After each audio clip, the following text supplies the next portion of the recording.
Can we learn to choose ourselves for a change?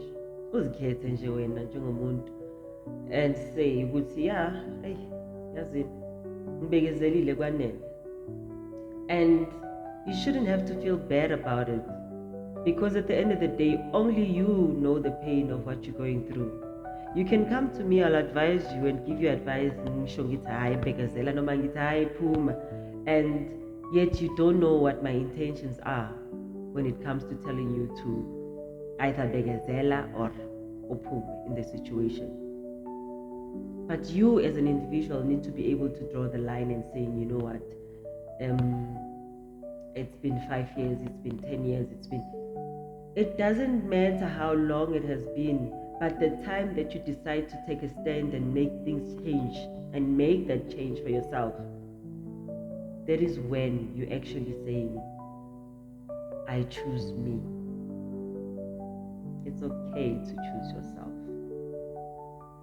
Imagine if besizithanda ngalendlela yokuthi if and when another person doesn't show any initiative towards loving you, but you still feel content.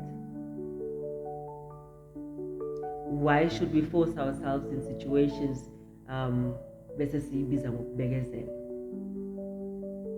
Why should you go to sleep every night ukhala? Your pillows are always, soaking with tears, because when you are in the process of bekezeling,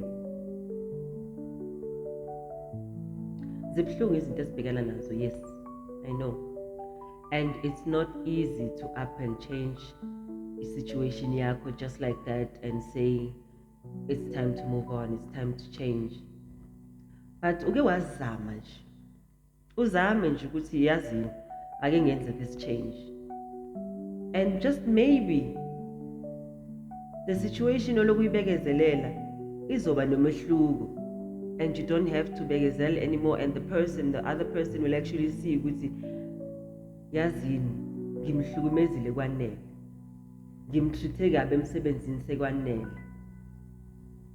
Yazi bakhona abanye abantu abake bavuka ekuseni from emakubo ukuthi ubone ngathi emsebenzini mayefika nje ufikele ukuzobheka wena, ufikele ukuzogada wena ukuthi wenzani nokuthi areport ukuthi wena wenzani.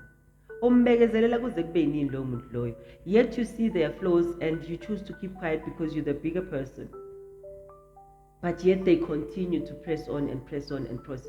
Do you actually approach the person and say yazini